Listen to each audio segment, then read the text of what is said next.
Picture this. It's late. You're sitting in a dark room. The only light is that cold, quiet glow coming from your laptop screen. The house is completely still. The streets outside, empty. And as you sit there, maybe you're working, studying, or just kind of overthinking the changes you're trying to make, this heavy, sudden realization washes over you. You are completely alone. And man, it feels incredibly quiet. So in this explainer, we're going to dive deep into a psychological and emotional truth that pretty much everyone on a genuine self-improvement journey eventually crashes into. There's a quote from one of our sources that just hits the nail on the head. Nobody prepares you for how quiet it gets when you actually start improving. I want to speak directly to you for a second here. If you're feeling incredibly isolated right now just because you decided to finally get your life together, you're not failing. Seriously, you are not broken. That deep ache of loneliness you're feeling right now, it's not a punishment. It's literally just the cost of entry to your new life. So let's break this down and figure out exactly why this happens. Section 1. The price of getting better. To really understand this loneliness, we have to look at the serious friction between who you were and who you're actively becoming. You know, it usually starts small. Your phone is flipped face down on your desk. You're grinding away late into the night. Your screen keeps lighting up with notifications, right? Group chats going off, invites to go out, random memes, but you ignore them. And it's not because you don't care about your friends. It's because you finally have a goal that demands your absolute, undivided attention. You're actively choosing your future over that immediate, cheap dopamine hit. And then the separation becomes physical. Think about those completely silent gym sessions. Maybe it's 6 a.m., or maybe it's creeping up on midnight. The streets are dead. You're racking weights in absolute solitude. You are intentionally putting your body under intense physical stress to build resilience, while almost everyone else you know is out partying, drinking, or just comfortably asleep. You know you're physically separating yourself from the herd. And honestly, this leads to probably the most painful realization of the whole journey, watching your friends from a distance. You might be sitting there silently in a crowded coffee shop or even right at a table with your old social circle, but suddenly it hits you. You're speaking two completely different languages now. The gap between your new mindset and their old habits is just widening by the second. You're physically there, but psychologically, you've already left the room. Section 2. When the cheers go silent. Okay, so this brings us to a really bizarre phenomenon our sources highlight about how people react when you finally do get your life together. Just look at the timeline here. When you were a mess, people were loud, weren't they? They constantly told you to get it together. They loved giving you advice. But then, you actually do it. You spend months fixing your awful habits, hitting the gym, finally fixing your sleep schedule, and what happens? Absolute crickets. They go completely silent. The emotional truth here is kind of brutal, but for a lot of people, their concern for you was totally performative. They actually liked having someone to worry about because, well, it distracted them from their own lack of progress. So you're left looking at this incredibly stark contrast. Over on side A, in your old life, you're surrounded by people, but you're sinking. Over on side B, in your new life, you're completely alone, but you're improving. And man, that silence hits so differently when you remember just how loud people were when you were falling apart. It really challenges you. You start to realize that true progress, it's not a team sport. It is an intensely solo mission. Section 3. The psychology of outgrowing people. But why exactly does this happen?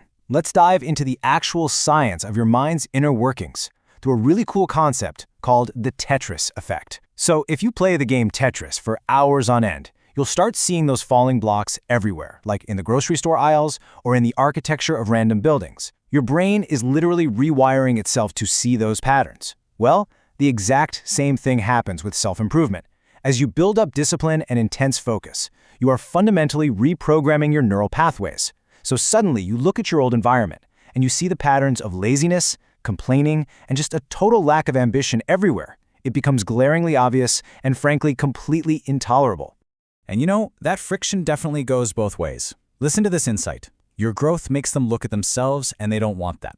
When you're lying awake at 2 a.m. overthinking why your closest friends are suddenly pulling away, please remember this. Your new discipline is a mirror. When you show up having actually improved yourself, it triggers deep, uncomfortable insecurity in others who are still stagnant.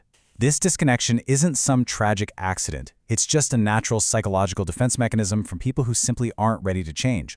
So you're basically faced with a choice here. You can keep performing just to be liked, softening your personality, forcing a laugh at jokes that aren't even funny, shrinking yourself down just to keep the peace.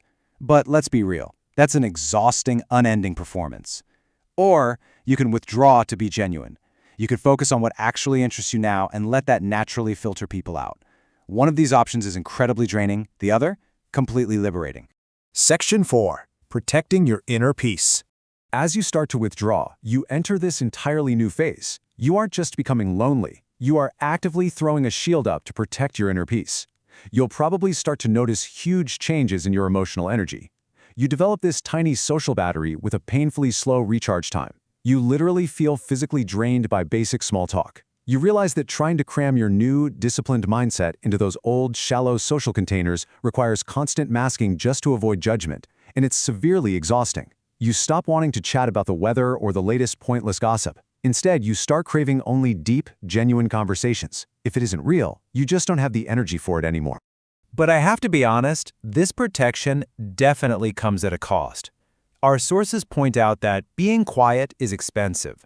People fill your silence with whatever story they had ready. Because you stopped reaching out first, and because you finally dropped the performance, people are going to write their own narrative about you. They might start labeling you as angry, arrogant, or stuck up.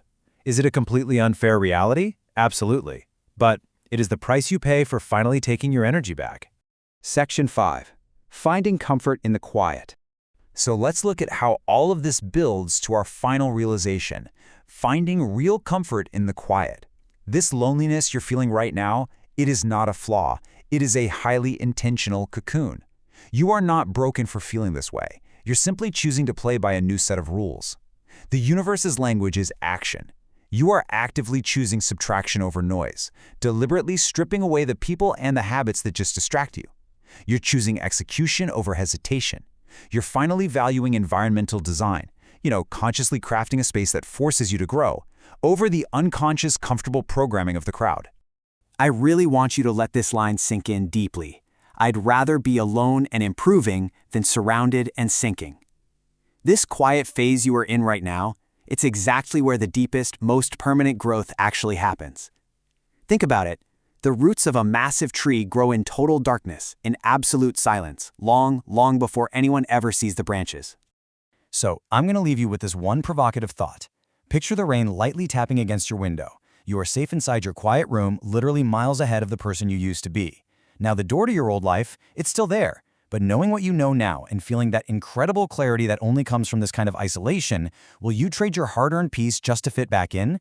I really hope this explainer has made you feel a little less crazy and a whole lot more understood. Keep going. The silence is actually working for you.